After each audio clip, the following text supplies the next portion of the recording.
நாம் அதிகம் பேசுவதனால எத்தனை பிரச்சனைகள் வருதுன்னு உங்களுக்கு தெரியுமா? மௌனம் எப்படி உங்களுடைய வாழ்க்கைய முழுவதுமாக மாற்றும்?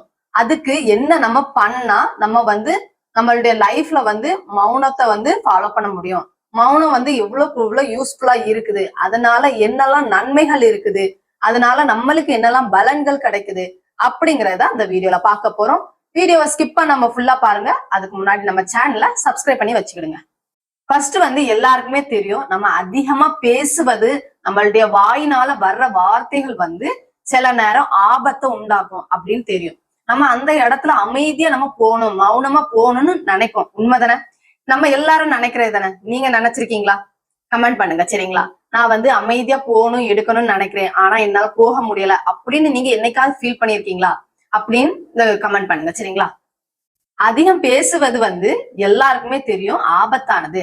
அதிகமா பேசுறதுனால நிறைய பிரச்சனைகளை நம்ம பார்த்துட்டு இருக்கோம். சும்மா தேவையில்லாத விஷயங்கள் பேசுறதுனால எவ்வளவோ பிரச்சனைகள் வருதுன்னு நம்ம எல்லாருக்குமே தெரியும். அப்படிதானே? நம்ம ஒரு இடத்துல சண்டையோ சச்சரவோ இல்ல ஏதாவது ஒரு சூழ்நிலையில நம்ம அந்த இடத்த கடந்து போகணும், அமைதியா மௌனமா போகணும்னு நினைப்போம். ஆனா நம்மள மீறியுமே நம்ம என்ன செய்யறோம்? கோவப்படுறோம், வார்த்தைகளை விடுறோம். காமனா நடக்கிறதுதான். ஆனா நம்ம அமைதியா போறோம், மௌனமா போறோம்னு நினைச்சீங்களா? அதனால நிறைய விஷயங்கள் இருக்குது. ஃபர்ஸ்ட் நான் ஒரு இது சொல்றேன், அப்பவே உங்களுக்கு புரியும். ஒருத்தவங்க ஒரு இடத்துல வேலை பார்த்துட்டு இருக்காங்க. ஒரு வேலை பார்த்துட்டு இருக்கும் போச்சும் அவங்களுக்கு ஒரு சின்ன பிரச்சனை ஆகுது. யாருக்குன்னா அவங்களுக்கும் அவங்க வேலை பார்த்துட்டு இருக்கிற முதலாளிக்கும். அப்போ அவங்க என்ன செய்யறாங்கன்னா வாய்க்கு வாய் பேசிக்கிட்டே இருக்காங்க. அவங்க கோவத்துல இருக்காங்கன்னு தெரியுது. அந்த இடத்துல நம்ம அமைதியா போறோம்னு நினைச்சீங்கன்னா அது நம்மளுக்கு நல்லது. நம்ம வேலை செய்யற இடத்துல நம்மளுக்கு என்ன ஆகும்னா ஒரு சின்ன அமைதியா கொடுக்கும். எல்லா நேரமே அமைதியா இருக்கணும் அப்படின்னு கிடையாது. ஆனா அவங்க கோவத்துல இருக்காங்கன்னு நம்மளுக்கு தெரியுது. அந்த இடத்துல இவங்க என்ன செஞ்சுட்டே இருக்காங்க? திரும்ப திரும்ப திரும்ப திரும்ப பேசி பேசி பேசி வாக்குவாதமா நீண்டுட்டே போறதுனால அவங்க முதலாளி இருக்காங்களா ஒரு கட்டத்துக்கு மேல என்ன செஞ்சுட்டாங்கன்னா இவங்க வேலை பாக்குறவங்கள சவுட்டுவாக்குல அடிச்சிட்டாங்க. அவங்களுக்கு இந்த சென்னியில அடிச்சது ரொம்ப வலியை விட என்னன்னா வேதனை. கிட்டத்தட்ட ஒரு 5-6 வருஷமா அதே இடத்துல வேலை பார்த்துட்டு இருந்தவங்க ஏதோ ஒரு இடத்துல நம்ம காயப்படும் போச்சும் அந்த காயத்தினுடைய வலியை ஆற்றவே முடியாது. அப்படிதானே? அதே மாதிரிதான் இவங்களுக்கு என்ன செய்யுதுன்னா மன வலி ரொம்ப ஜாஸ்தி ஆயிட்டு.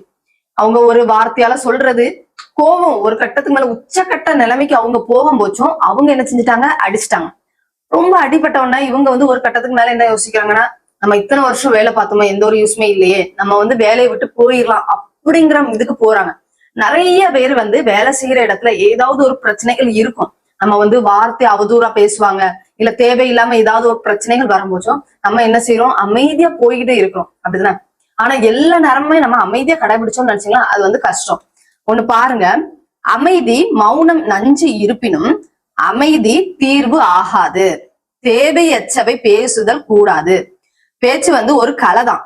ஆனா அத சுவைப்பட சிந்திக்க நல்ல வச்ச கருத்துப்பட பேசுதல் நல்லது. நாவை கொடுத்தார் தேவன். அப்படிதானே? ஆனா நாவடக்கம் வேண்டும், நாவடக்கம் ரொம்ப நல்லது அப்படின்னு ஒரு இதுல நான் படிக்கும் போதும் வாசித்து. சரிங்களா? இது புரியாதவங்க இன்னும் ஒருக்க திரும்ப போய் அந்த இதை வாசிங்க, உங்களுக்கு புரியும். சரிங்களா? நம்ம எல்லா இடத்துலயுமே அமைதியா போகணுமா அப்படின்னு கிடையாது, கோவப்பட்டுட்டே இருக்கணுமா அப்படியும் கிடையாது. பேசணும், நாவடக்கம் வேணும். தேவையில்லாத வார்த்தையை பேசக்கூடாது. நம்ம ஒரு இடத்துல கோவப்படுறோம்னு நினைச்சீங்களா, நம்மளையுமே மீறி நம்ம கோவப்படுறோம்னா ஒண்ணு நம்மளுடைய இழப்பு என்னதான் இருக்கும்னா வேலை பறி போகும். இல்ல அப்படி இல்லைன்னா நம்ம சொல்ற அந்த வார்த்தை இருக்கு தெரியுமா, ஒருத்தவங்க கோவத்துல இருக்கும் போச்சும் அவங்கள மீறி அந்த வார்த்தை என்ன வருதுன்னே தெரியாது. நார்மலா இருக்கும் போச்சும் ஒரு பாட்டில நம்ம ஒரு அமுக்கி பிடிக்கிறோம்னா ரொம்ப கஷ்டமா இருக்கும். அதே இது கோவத்துல அந்த பாட்டில நம்ம லைட்டா பிடிச்சோம்னு நினைச்சீங்களா அந்த பாட்டில் உடஞ்சிரும். அப்ப அந்த கோவத்துக்கு எவ்வளவு பலன் இருக்குன்னு பாத்துங்க.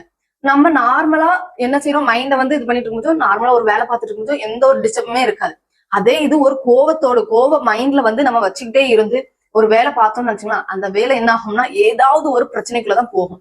அதனால என்னன்னா நம்ம அமைதியா ஒரு இடத்துல விலகி போகணும். அது ஆப்போசிட்ல இருக்காங்களா அவங்களுக்கு மட்டும் நல்லது கிடையாது, நம்மளுக்கும் நல்லது.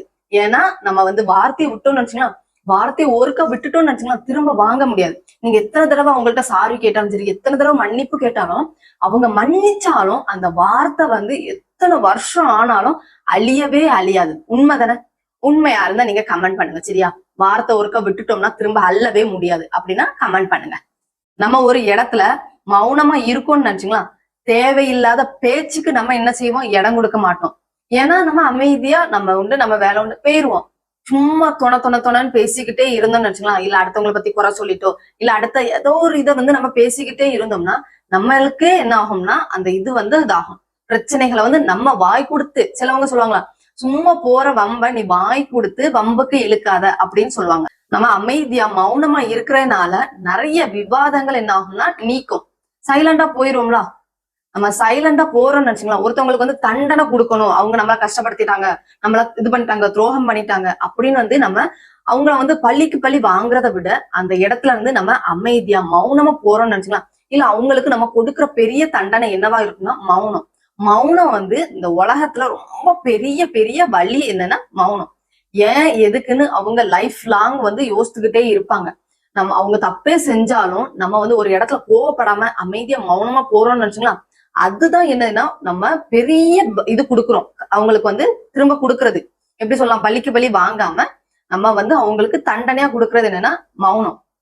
என்ன ஒரு பிரச்சனைனாலும் இருக்கலாம், யாராவது உங்க லைஃப்ல இருந்து போறாங்களா, இல்ல உங்க கஷ்டம் படுத்திட்டே இருக்காங்களா, உங்களை சுத்தி இருக்கிறவங்க ஏதாவது ஒருத்தவங்க உங்களை அவமதிச்சுட்டே இருக்காங்கன்னா சும்மா தேவையில்லாம நம்ம சண்டை போட்டுக்கிட்டோ கத்திக்கிட்டோ இருக்கிறதுக்கு பதிலா நம்ம மௌனமா அமைதியா இருந்தோம்னு நினைச்சுங்களா, என்ன ஒரு பிரச்சனையா இருந்தாலும் சரி மௌனம் என்ன ஆகும்னா அந்த இதுக்கு ஒரு பெரிய விடை அளிக்கும்.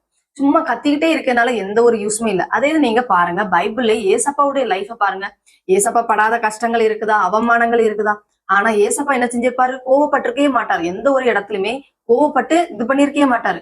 ஏசப்பாவை கஷ்டப்படுத்தி அவமானப்பட்டவங்க முன்னாடி ஏசப்பா என்ன செஞ்சாருன்னா அமைதியா தான் போனாரு. ஏன்னா அவருக்கு தெரியும் உண்மைதானே. புண்ணியமா பெரிய குரலோட பேசுறதை விட தாழ்மையா அன்பா பண்பா அமைதியா பேசுனீங்கன்னு நினைச்சீங்களா, அவங்களுக்கு புரியுமான்னு பாருங்க. இல்லையா மௌனமா கிளம்பி போயிருங்க அந்த இடத்த விட்டு. அதுதான் என்னது உங்களுக்கு நல்லது.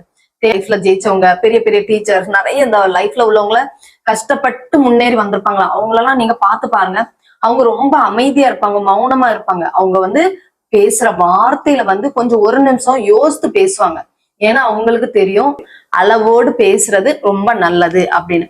நிறைய பேர் நீங்க உங்களுடைய லைஃப்ல லைட்டா யோசித்து பாருங்களா, பெரிய பெரிய கஷ்டப்பட்டு முன்னேறி இருப்பாங்க, இல்ல ஒரு பெரிய நிலைமையில இருப்பாங்களா, அவங்க நீங்க யோசித்து பாருங்க. அமைதி மௌனம் ரொம்ப நல்லது. மௌனத்தால என்னன்னாலும் இது பண்ணலாம், சாதிக்கலாம். மௌனத்துக்கு ஒரு சக்தி இருக்குது. சும்மா பேசுறதுனால, அதிகம் பேசுறதுனால எந்த ஒரு யூஸுமே இல்லை. அதிகம் பேசுறது ஆபத்துலதான் போய் முடியுதுன்னு நிறைய பேர் சொல்லதான் செய்யறாங்க. நீங்களும் என்ன பண்ணுங்கன்னா, தேவையில்லாத வார்த்தைகள் விடாதீங்க. தேவையில்லாம பேசுறத குறைச்சிக்கிட்டு இந்த அமைதி மௌனத்தினால எவ்வளவு நல்லது கிடைக்குது. நம்ம ஒரு இடத்துல இருந்து ஒதுங்கி போறோம்னா எவ்வளவு ஒரு மன நிம்மதி கிடைக்குது, மன சாந்தம் கிடைக்குதுன்னு பாருங்க. இந்த வீடியோ உங்களுக்கு ரொம்பவே யூஸ்ஃபுல்லா இருக்கும். இதுக்கு முன்னாடி ஒரு வீடியோ பண்ணியிருந்தேன், பார்க்காதவங்க கமெண்ட்ல லிங்க் அட்டாச் பண்ணி வைக்கிறேன், போய் பாருங்க.